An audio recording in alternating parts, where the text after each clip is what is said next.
Good morning, everyone, and welcome to today's Virtual Online and Digital Grocery Summit UK. We're really excited to be bringing the industry together today. I'd like to give a special thank you to our virtual sponsors and our virtual speakers who have really helped to make this summit happen today. And of course, thank you to everyone for joining as participants. We hope that you enjoy the day, that you get some key learnings and actionable insights that you can take back to the office or home office. The main agenda sessions will be starting shortly at 9:35 and they'll be going on until the afternoon between 4 and 4:30 UK timings. You probably all logged into your Swapcard platform where you can see the live now, so you can view all the sessions in this section of your Swapcard platform. Simply click on each session and press play. It will autoplay throughout the day, so once you've started the live streaming video, you can continue that throughout the whole day.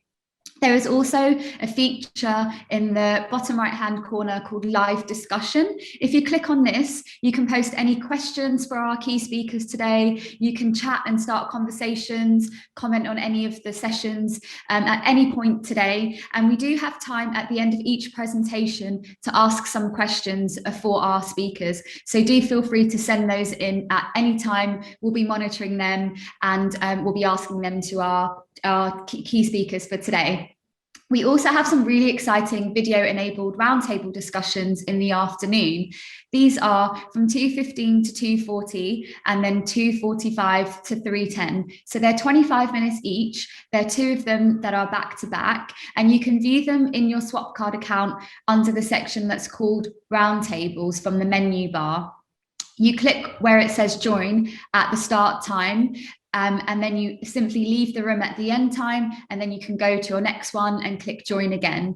So these roundtables have been set up with a group of peers in this industry. You can also in advance go ahead and look at your roundtables to see who the moderators are, who the other participants of each of your roundtables are, and there is also a live discussion chat in there as well. So you can chat with people, you can ask questions during the roundtable to the moderators, and then again, there will be ample time during these roundtables to ask questions and to get some interesting discussions going. So this will be a great way to get some face-to-face engagement during today's event, which of course we're all missing with working from home at the moment. So hope you all enjoy those. Also, would love to give a very special thank you to all of our sponsors today who have their virtual booths on the platform. So where you see the tab called sponsors, you can click on that. You can have a look through who all of our sponsors for today's shows are. They all have virtual booths. They have some videos. They have also some interesting documents there that they've attached for you to have a read that you can download and look back at any point. There is an instant chat feature here as well, so you can have conversations with them. We do have 2 coffee breaks and a lunch break today as well. All the timings can be seen on the live watch now section. During this time, you can network with our sponsors, you can network with our speakers, or even send messages amongst yourselves as attendees.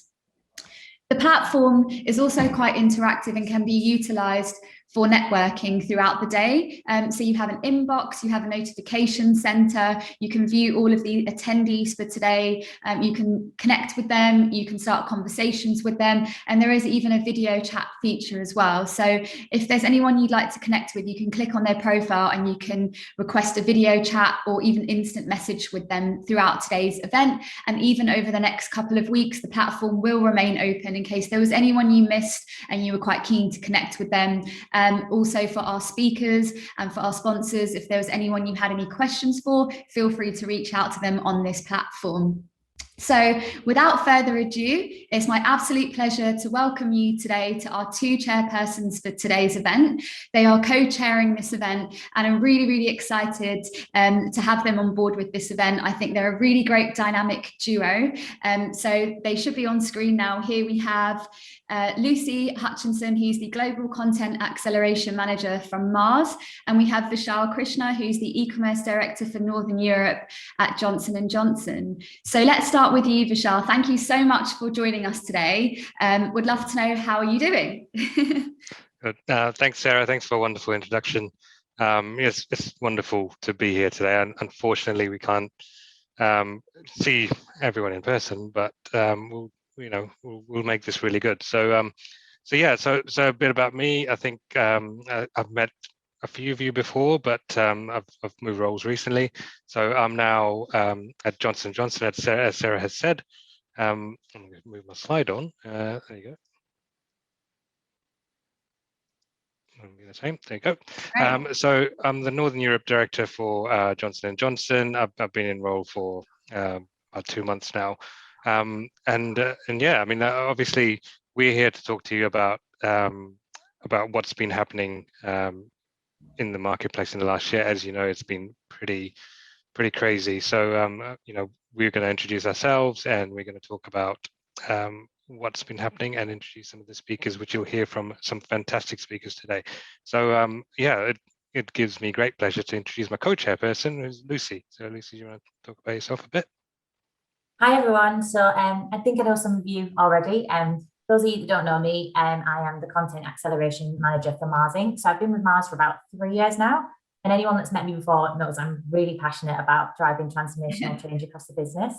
And I've worked in the digital space for about 6 years. And what I love about it is just that it's constantly changing and evolving.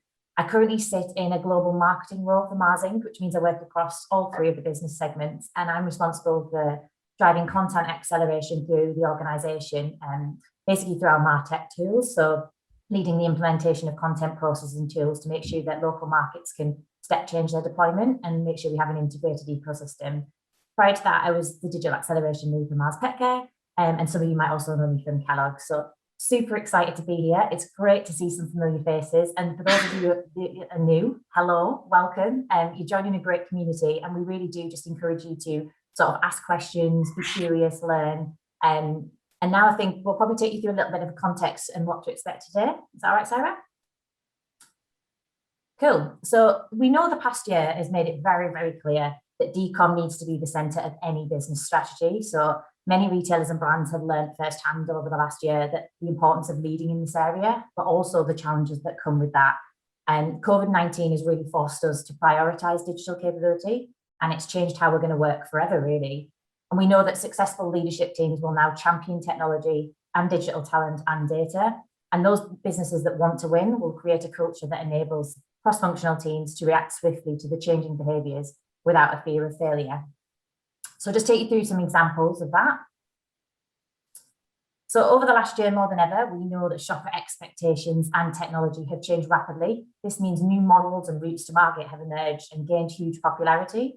The digital landscape, we know, is more vast than ever, but we have seen the rise of certain areas of the market. So we've seen the rise of D2C and supplier acquisitions.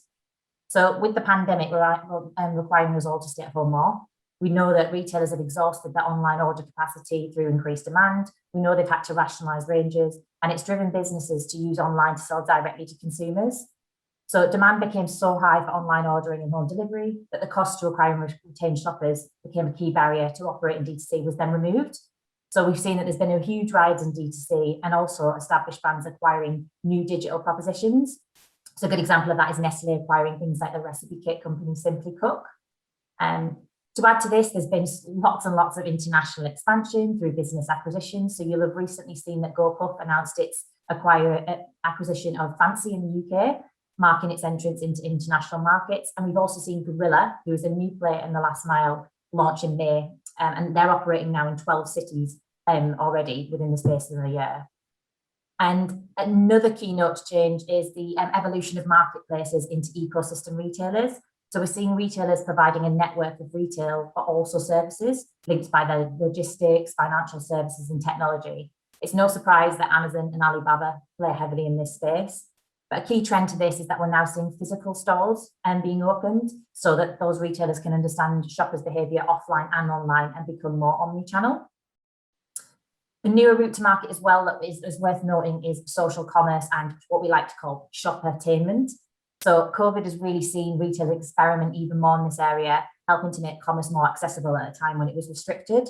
We know that there's been a merging of online shopping and entertainment, and retailers have now built new capabilities, new platforms and techniques to influence the shopper and sell via these portals. I think a good example of this is John Lewis and Waitrose, who have launched, I think it's 100 virtual services and experience during the third lockdown alone. And then finally, the other part of it is the faster deliveries and the rise of aggregators, which I think, Michelle, you're going to come on to now. Yeah, thanks, Lucy. Yeah, so I mean, how many of us have really taken advantage of Deliveroo and Uber Eats in the last year? I mean, we're stuck at home, can't get out, and we've used this massively over the last year. But what's actually grown, hugely as well is they're using this platform to be delivering other items, that the areas that we play in, obviously in grocery. When I remember from personal experience, when the pandemic first hit, everything was locked down. You couldn't get, you struggled to get delivery slots at big supermarkets. This is when these guys came to the fore. So I remember quite distinctly ordering Easter eggs, for example, through Deliveroo, and it was there within 20 minutes. So we've all experienced this, and we've all seen this happen. But what's happening is it's rising even more rapidly now, and they're expanding. There's new players in the market, like Lucy mentioned, Gorilla.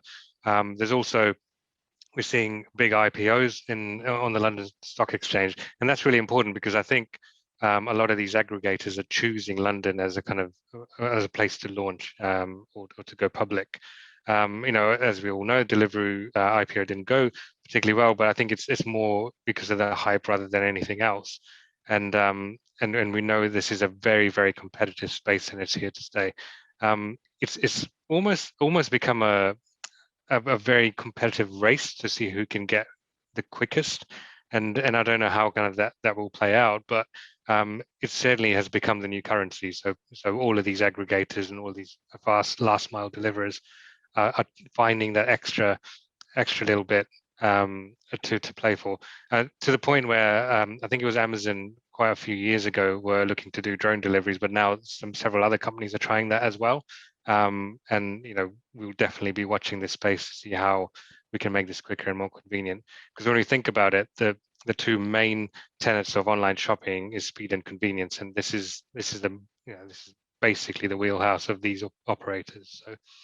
So we'll very keenly watch this space, and I think we'll reap some of the benefits of getting this rapid delivery as well. So if we come over to our agenda on what we'll be covering this morning, so some of the stuff we've kind of touched on already.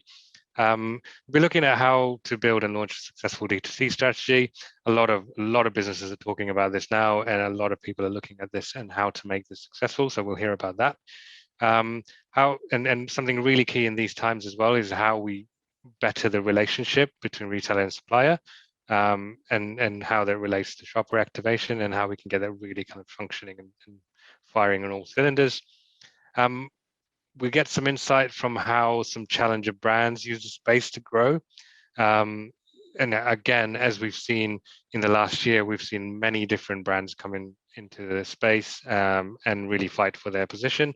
We'll hear about how that's played out, some successes and lessons from the pandemic. Obviously, we've all been involved in it, but it'll be good to hear some of what people have done and learnt.